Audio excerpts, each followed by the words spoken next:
Je fais cette vidéo, je suis en train de faire mes dernières vidéos avant de rédiger un rapport écrit et sérieux qui d'ailleurs contrastera avec les contenus que j'ai archivés puisque ce sera moins simplifié et plus expliqué. Là je suis en train d'ajouter quelques dernières vidéos au pied levé sur des phénomènes périphériques qui ne sont pas spécialement intéressants, mais je m'en voudrais de ne pas les avoir faites parce que sinon j'oublierais ou voilà, j'aurais pas un contexte.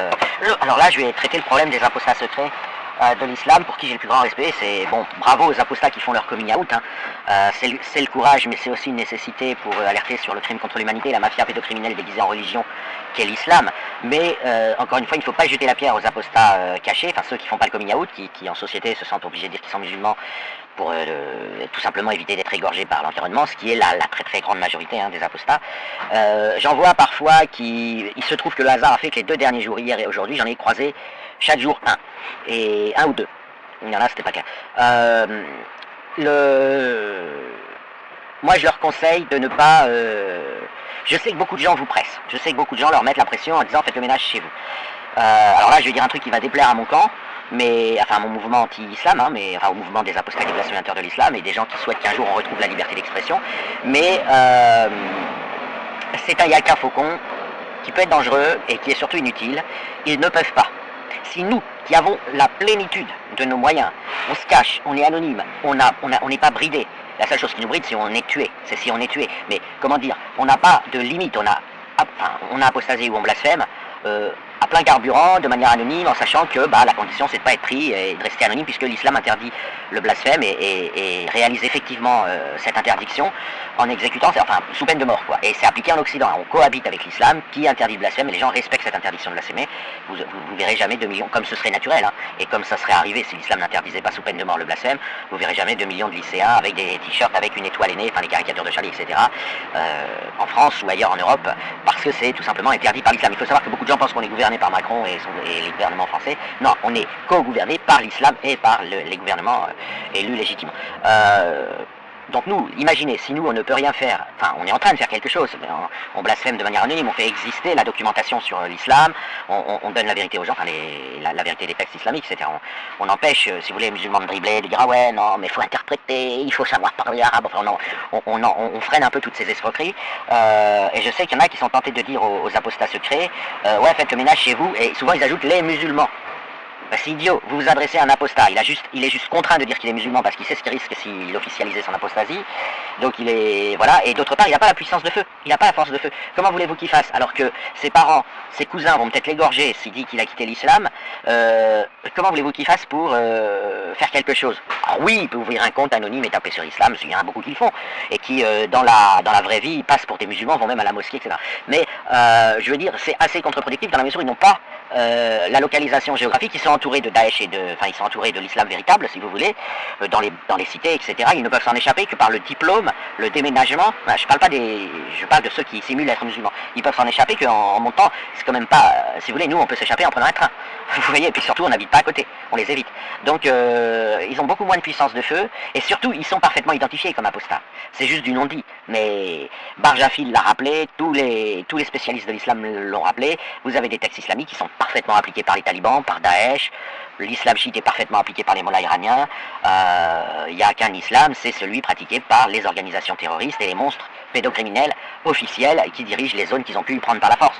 Et si vous voulez, il n'y a pas de texte, et puis surtout ils se surveillent entre eux depuis toujours dans ces communautés, parce que la peur, premièrement de l'enfer, deuxièmement, enfin de l'enfer, donc parce que l'islam fait un chantage à l'enfer qui est absolument traumatisant, et deuxièmement de votre voisin terrestre, fait qu'il est quasiment pas possible. Vous voyez Chalgoumi, il est protégé à peu près comme Salman Rushdie, ou comme la rédaction rescapée il n'y a pas beaucoup de rescapés, mais comme Charlie, vous voyez tous les autres, tous les gens qui se disent donc officiellement musulmans mais qui ont apostasié, Sonia Mabrouk, ils sont sous protection, alors, vous vous rendez compte, ne croyez pas que les apostats secrets ont un pouvoir au sein de la Oumma. Ils n'en ont pas, voilà.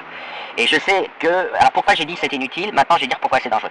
Parce que certains peuvent, en entendant ça, être blessés dans leur ego, et vous savez, c'est la blague des enfants, t'es pas cap. Si, je suis cap, tu vas voir.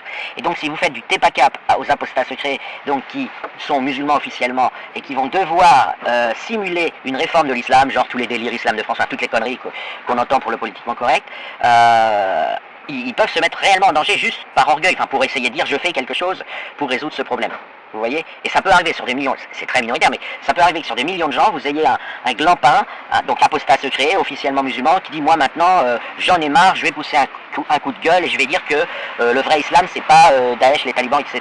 Bon ben il sera exécuté. Donc il sera exécuté pas par Daesh et les talibans qui n'entendront pas parler de lui, il sera exécuté par ce que les gens appellent politiquement les islamistes, c'est-à-dire par les musulmans qui n'ont pas apostasié.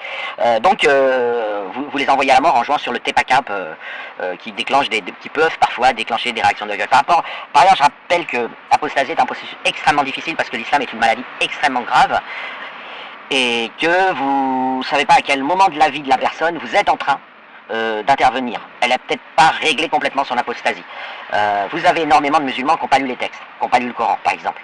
Vous en avez aussi qui ne font pas que mentir quand ils inventent des versets style, il y a des versets de paix dans le Coran. Ils se mentent à eux-mêmes aussi, c'est-à-dire qu'ils n'ont pas lu les versets, ils se sont tenus chauds avec d'autres apostats secrets, voilà, ils ont monté, personne n'est allé vérifier, personne n'est allé lire le Coran, et surtout ils se retiennent parce qu'ils ne veulent pas découvrir qu'effectivement c'est faux. Le Coran c'est ce que fait Daesh, et voilà, il n'y a pas, c'est très très facile à voir, le Coran n'est pas un livre difficile du tout, tout ça c'est un écran de fumée, le Coran c'est un livre qui a été très bien traduit en français, même s'il y a voilà, 90% du contenu est très clair, à condition évidemment de le lire dans l'ordre officiel. Non pas où il est publié en librairie, mais de révélation, puisque l'ordre de librairie essaye d'atténuer un peu la monstruosité et puis surtout la bêtise, hein, la bêtise de ce livre, parce qu'en plus quand vous lisez dans l'ordre de révélation, la bêtise est un peu plus voyante, même si les atrocités arrivent à faire oublier la bêtise. Hein. Je rappelle que dès le début du Coran, dès les premières pages, il y a un verset qui dit « En plus vous êtes des bâtards » en parlant aux gens qui refusent d'obéir à Mohamed, mais c'est pas le fait de traiter les gens de bâtards qui est grave, c'est tout le cheminement très tôt dans le livre qui montre qu'un côté puéril et névrosé, si vous voulez. Ensuite, il s'avérera que le reste du contenu est psychotique, mais dès les premières pages, la névrose est quasiment posée là, et vous vous dites waouh, est-ce qu'on m'a pas filé une version trafiquée, vous voyez? Et puis après, ça continue, voilà. Je sais que on retient tout le temps la monstruosité de ce livre, mais c'est son côté raté et ridicule. En fait, si vous enlevez toutes les monstruosités du Coran, c'est bien pire pour le Coran, puisque le livre est ridicule. C'est-à-dire qu'il est mal écrit, avec des maladresses, des erreurs partout, des formulations complètement de personnes qui n'arrivent pas à s'exprimer, etc. Et il est irrattrapable. Ce qui fait que de toute façon, vous ne pouvez pas... Oui, vous pouvez construire un islam de France à condition de renoncer au dogme que c'est Dieu qui est l'auteur du Coran, à virgule près. Mais dans ces cas-là, il va rester quoi de l'islam? Sans le Coran, vous pouvez pas sauver l'islam et sacrifier le Coran. Voilà, il n'y a pas de voie. Or, c'est ce que veut faire l'islam de France, c'est-à-dire espérer arriver à une sorte d'ère, d'époque, où il n'y aurait plus de Coran, tous les Corans seraient secrets, détruits, enfin voilà, il n'y aurait que des réinterprétations, genre le Coran autorise le mariage gay, il commande de s'aimer les uns les autres, etc. Mais pour ça, il faut qu'il n'y ait pas de... Or, hélas, Internet n'est pas du tout réglementé et n'est pas la veille de lettres, et vous disposez du Coran partout. C'est le livre le plus accessible qui soit.